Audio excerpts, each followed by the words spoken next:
Assalamualaikum. Waalaikumsalam Bapak. Waalaikumsalam warahmatullahi wabarakatuh, Bapak. Sudah mulai siap ini?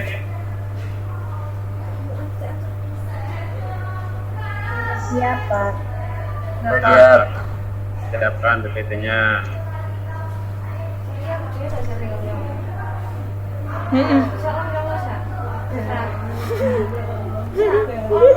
Iya.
Siapkan.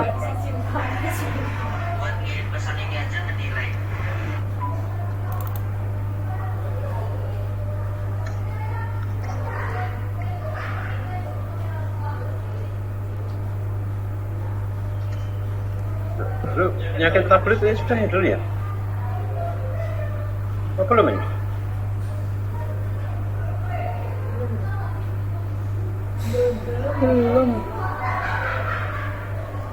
Belum ya? Ya sudah, silakan.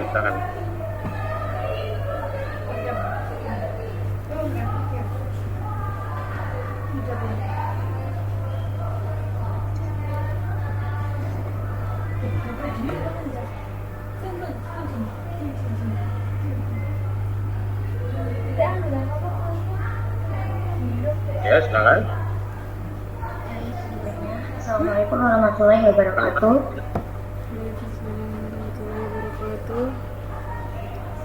Waalaikumsalam warahmatullahi wabarakatuh.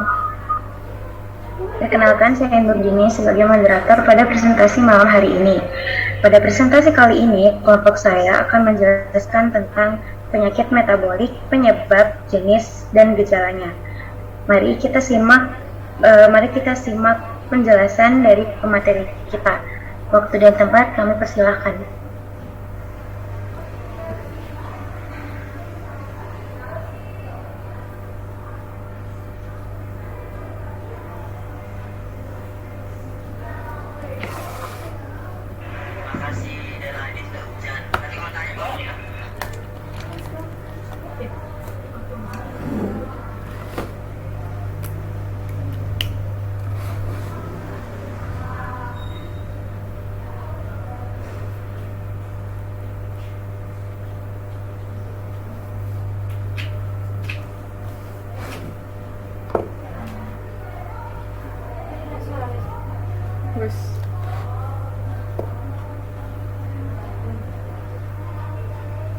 A. Penyakit metabolik adalah kelainan dalam proses metabolisme tubuh. Penyakit metabolik merupakan sekelompok kelainan metabolik lipid maupun non-lipid yang merupakan faktor risiko penyakit jantung koroner yang terdiri atas obesitas sentral, dislipidemia, kadar trigliserida yang tinggi, kadar high density lipoprotein rendah, hipertensi, dan kadar glukosa plasma abnormal. Penyakit metabolik menurut konsensus International Diabetes Federation atau IDF tahun 2005 adalah kumpulan faktor risiko antara abdominal, hipertensi, dan dislipidemia. B. Penyebab terjadinya kondisi ini adalah adanya kelainan genetik akibat mutasi genetik yang diwariskan dari orang tua atau berpatrisi sebelumnya. Hal ini menyebabkan adanya gangguan pada proses coding saat metabolisme berlangsung, sehingga berdampak pada kesalahan proses produksi enzim atau hormon. Hal inilah yang menyebabkan terganggunya proses metabolisme tubuh.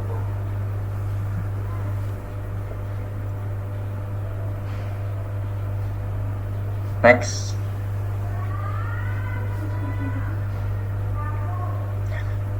C. Ada ratusan jenis gangguan metabolik, tetapi menjadi 3 kelompok besar, yaitu yang pertama, gangguan metabolisme karbohidrat. Beberapa contoh penyakit gangguan metabolisme karbohidrat atau gula adalah A. Diabetes. Diabetes mengakibatkan kadar gula dalam darah meningkat. B. Galaktosemia. Galaktosemia adalah kelainan metabolisme yang menyebabkan tubuh tidak mampu memecah gula jenis galaktosa dengan baik. Galaktosa merupakan jenis gula yang terdapat dalam susu. C. Sindrom McArdle menyebabkan tubuh tidak mampu memecah glikogen. Glikogen yaitu bentuk gula yang tersimpan di seluruh jaringan tubuh, terutama otot dan hati. Selanjutnya akan disampaikan oleh rekan saya, Mahdi Ramadhani. Saya akan melanjutkan dari saudara Alfian. Selanjutnya itu gangguan metabolisme protein, yaitu beberapa jenis penyakit dalam gangguan metabolisme ini ada yaitu yang pertama ada phenylketonuria, yaitu yang terjadi saat kadar asam amino atau protein fenilalanin dalam darah terlalu tinggi. Lalu yang B, maple syrup urine disease atau MSUD, yaitu penyakit urin sirup maple terjadi ketika tubuh tidak mampu menyerap asam amino. Selanjutnya yang C itu alkaptonuria, yaitu terjadi ketika tubuh tidak mampu memecah asam amino, tirosin dan fenilalanin dengan baik sehingga urin penderitanya berwarna hitam kecoklatan ketika terpapar darah. Yang terakhir yaitu ataxia Friedreich, terjadi saat protein jenis fruktasin di dalam tubuh berkurang dan memicu kerusakan pada saraf yang mengendalikan kemampuan berjalan dan kerja jantung. Selanjutnya itu gangguan metabolisme lemak. Penyakit kelompok gangguan metabolisme lemak antara lain penyakit Gaucher. Penyakit Gaucher menyebabkan tubuh tidak bisa memecah lemak sehingga lemak menumpuk di hati, limpa, dan sumsum tulang. Gangguan ini dapat memicu kerusakan tulang.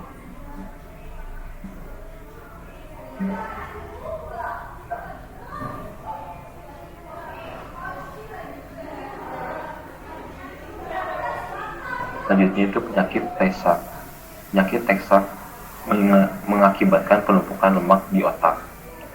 Lalu ya ada xanthoma, yaitu gangguan pada kulit yang muncul akibat adanya penumpukan lemak di bawah permukaan kulit. Terus yang D, gejala gangguan metabolik. Gejala gangguan metabolik berbeda-beda tergantung jenis gangguan. Terjadi beberapa gejala dari gangguan metabolik, yaitu yang pertama ada tubuh terasa lemas, yang kedua ada mual dan muntah, yang ketiga tidak nafsu makan, yang keempat sakit perut, yang kelima bau napas, keringat, air liur, dan urin yang tidak sedap. Lalu yang keenam ada mata dan kulit berwarna kuning, yang ketujuh perkembangan fisik terlambat, dan yang terakhir itu kejang. Gejala dapat muncul secara tiba-tiba atau akut atau secara perlahan dan berkepanjangan. Pada beberapa kasus, gejalanya bisa muncul beberapa minggu setelah bayi lahir. Sementara pada kondisi lain, gejalanya membutuhkan waktu hingga bertahun-tahun untuk berkembang. Nah, selain gejala di atas, gejala gangguan metabolik pada anak dapat terlihat dari pertumbuhan fisiknya yang terhambat. Anak gangguan metabolik tidak mampu melakukan berbagai hal yang seharusnya sudah dapat dilakukan oleh anak seusianya.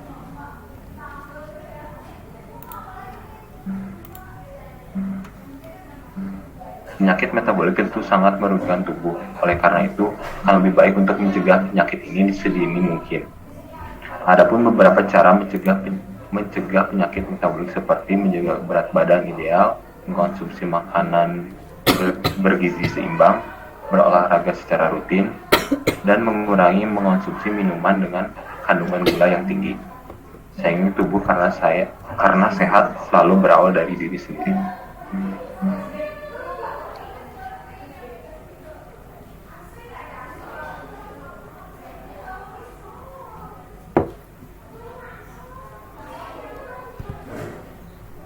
Baik, luar biasa sekali materi yang telah disampaikan oleh pembicara kita. Selanjutnya adalah kesimpulan yang dapat kita ambil dari presentasi kali ini. Kesimpulan yang dapat kita ambil dari presentasi kali ini yaitu metabolik merupakan kelainan dalam proses metabolisme tubuh. Kondisi ini disebabkan karena adanya kelainan genetik akibat mutasi genetik yang diwariskan dari generasi sebelumnya. Hal ini menyebabkan adanya gangguan pada proses coding saat metabolisme berlangsung. Jenis gangguan metabolik terbagi menjadi 3 kelompok besar, yaitu pertama gangguan metabolisme karbohidrat, kedua gangguan metabolisme protein, dan yang ketiga gangguan metabolisme pada lemak. Gejala pada gangguan metabolik juga berbeda-beda, tergantung dengan jenis gangguan yang terjadi. Sekian dari saya dan kelompok saya. Terima kasih atas segala perhatian. Mohon maaf atas segala kekurangan. Wassalamualaikum warahmatullahi wabarakatuh. Ini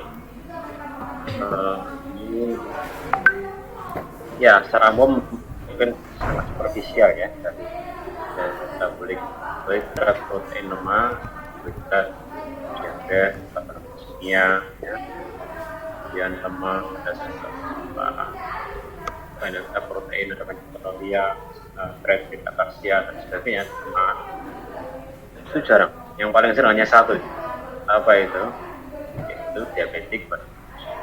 Mestinya satu lagi yang mungkin kelewatan itu tentang gout atau asam urat. Itu beberapa memasukkan sebagai gangguan metabolik. Nah kemudian apa itu? Misalnya tergantung dari jenis-jenis penyakitnya itu. Misalnya Friedreich ataksia itu adalah gangguan saraf yang terjadi karena gangguan metabolisme pada dari protein. Tapi gangguannya pada saraf gitu. Ya. Jadi ini bukan masalah defisiensi protein, bukan defisiensi gula atau kelebihan gula, bukan, tetapi gangguan metabolisme. Ya.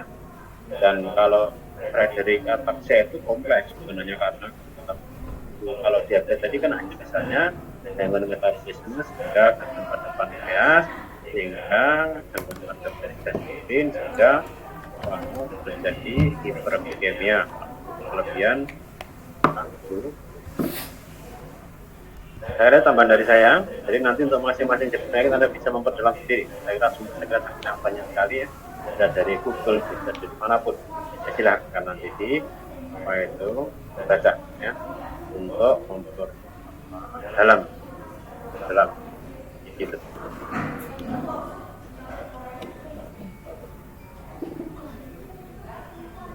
Ada presentasi kedua lagi nih, ada PPT kedua, dan materi kedua.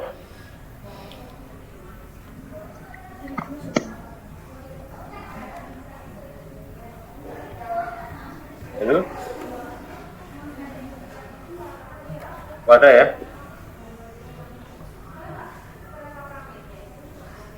Halo, Tidak ada, Pak.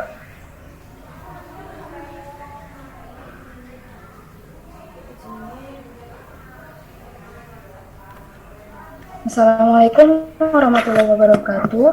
Yang terhormat Profesor M. Sutrisna selaku dosen pengampu mata kuliah patologi umum serta teman-teman yang saya banggakan. Perkenalkan, nama saya Talita Konita, mewakili kelompok 2 dari kelas B. Di sini kami akan mempresentasikan tentang penyakit metabolik.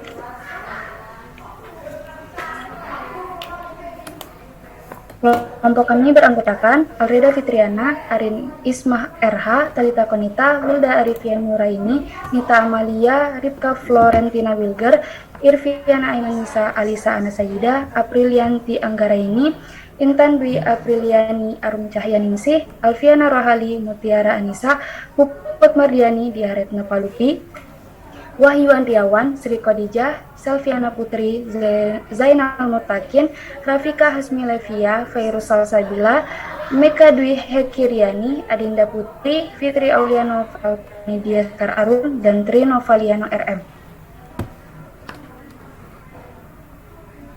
Pengertian, penyakit metabolik adalah sekelompok kondisi yang muncul akibat peningkatan resistensi insulin dan kelainan deposisi lemak. Penyakit metabolik terdiri dari dislipidemia aterogenik, resistensi insulin dan peningkatan tekanan darah, kondisi proinflamasi. Penyakit ini merupakan faktor resiko terjadinya aterosklerosis dan diabetes mellitus tipe 2.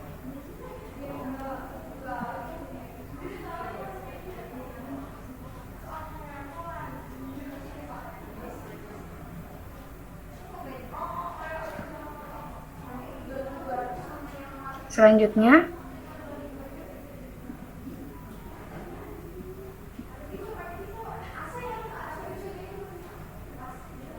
manifestasi klinik yang dapat ditimbulkan oleh penyakit metabolik. Yang pertama hipertensi, yang kedua hiperglikemia, yang ketiga hipertrigliseridemia, yang keempat penurunan kolesterol HDL, yang kelima obesitas sentral, yang keenam nyeri dada atau sesak napas, yang ketujuh akantosis nigricans, yang kedelapan hirsutisme, yang kesembilan neuropati atau retinopati diabetik, yang ke-10 santoma, dan yang ke-11 santelasma. Metabolic syndrome.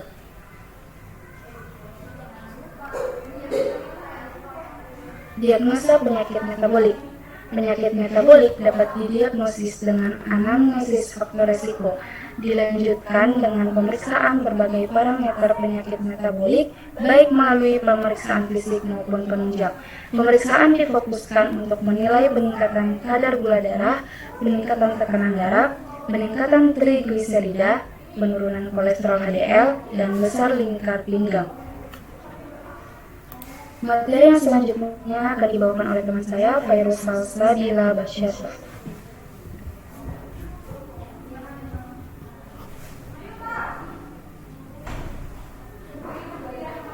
Baik, terima kasih. Selanjutnya klasifikasi penyakit metabolik. Yang pertama yaitu penyakit metabolik karbohidrat, yang kedua penyakit metabolik protein, dan yang terakhir penyakit metabolik lemak. Penyakit metabolik karbohidrat. Karbohidrat adalah gula, diantaranya adalah glukosa, sukrosa, dan fruktosa. Fungsi utama dari karbohidrat adalah menyediakan energi bagi tubuh. Sebagian karbohidrat di dalam tubuh berada di dalam sirkulasi darah sebagai glukosa untuk keperluan energi segera. Sebagian disimpan sebagai glikogen dalam hati dan jaringan otot, dan sebagai diubah menjadi lemak untuk kemudian disimpan sebagai cadangan energi di dalam jaringan lemak. Beberapa gula, misalnya sukrosa, harus diproses oleh enzim di dalam tubuh sebelum bisa digunakan sebagai sumber energi. Jika enzim yang diperlukan tidak ada, maka imun dan menimbulkan masalah kesehatan.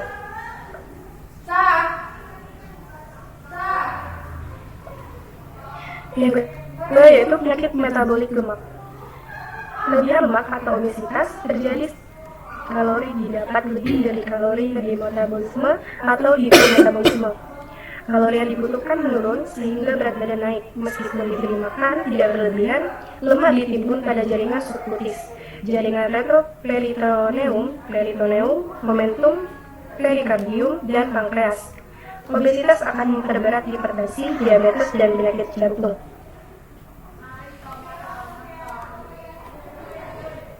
Dan yang terakhir yaitu penyakit metabolik protein.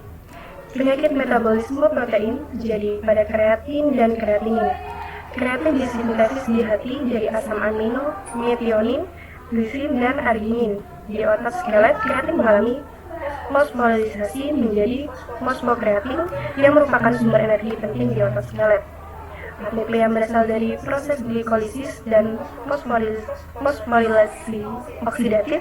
ATP bereaksi dengan kreatin membentuk ADP dan sejumlah besar fosfokreatin. Kreatin dalam urin berasal dari pemecahan fosfokreatin. Kreatinuria secara normal dapat terjadi pada anak-anak, wanita selama mengandung dan setelah melahirkan. Pada laki-laki setengah jarang terjadi, kecuali pada kondisi kerja yang berlebihan. Kreatinuria pada laki-laki biasanya terjadi akibat kelaparan, tirotoksikosis, DM yang tidak terkontrol, dan kerusakan otot atau miopati.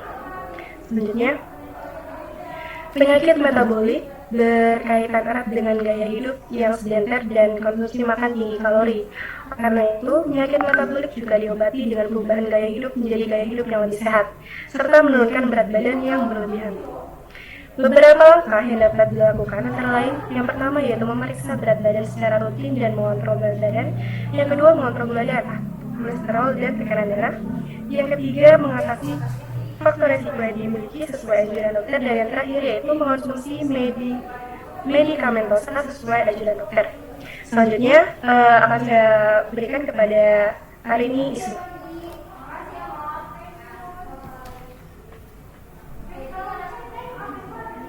Selanjutnya, faktor risiko. Faktor risiko penyakit metabolik yang pertama adalah gaya hidup tidak sehat. Contohnya, peningkatan porsi makan, konsumsi minuman tinggi glukosa, gaya hidup sedater, obesitas pada masa kanak-kanak, peningkatan berat badan yang sangat cepat pada saat bayi, durasi tidur yang kurang. Kemudian, faktor genetik. Faktor genetik yang dapat meningkatkan risiko sindrom metabolik terdiri dari saudara kembar dengan obesitas dan obesitas pada orang tua.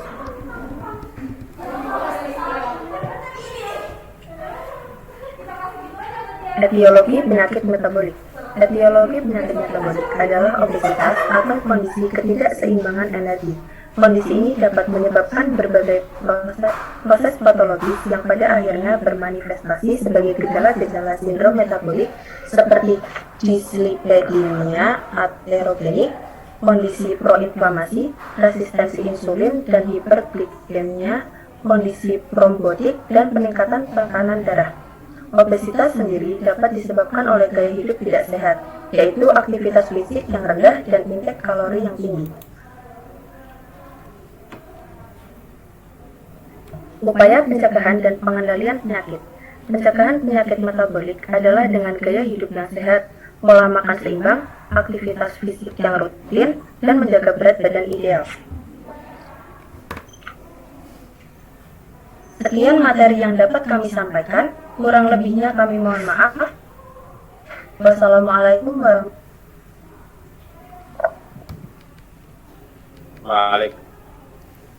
Waalaikumsalam. Ini melengkapi ya. Kalau sindrom metabolik yang awal dulu kan sudah sudah kita pelajari ya, tentang hipertensi, diabetes, hiperlipidemia.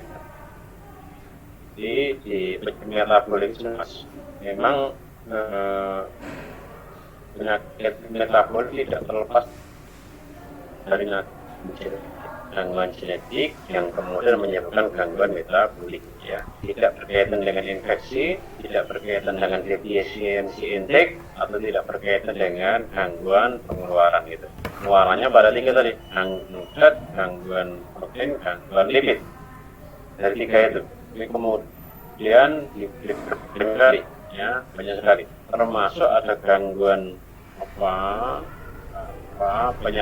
penyakit yang multifaktorial itu. Jadi metabolik itu proses sebenarnya, bukan kausa ya, proses ya, proses yang menyebabkan gangguan metabolik. Kausanya bisa karena gangguan genetik, bisa karena infeksi virus, bisa karena misalnya hiperskresi atau hipokskresi dari neurotransmitter.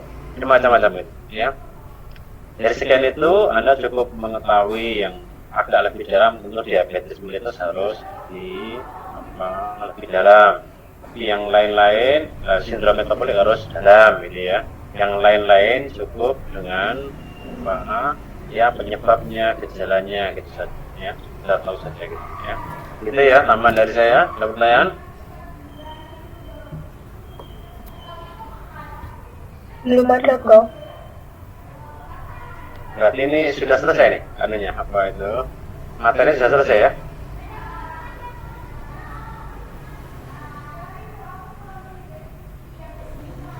Sudah selesai anunya, PPT-nya?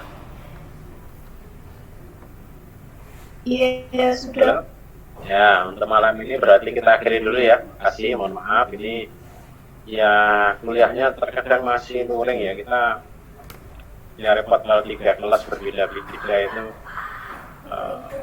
Kecuali kalau kelas besar ini ya kita bisa luring ya. Tadi agendanya sangat padat itu. Makasih, mohon maaf ya. Mohon maaf ya. Makasih. Assalamualaikum warahmatullahi wabarakatuh. Waalaikumsalam warahmatullahi wabarakatuh. Terima kasih, Pak. Terima kasih, Kak. Siapa?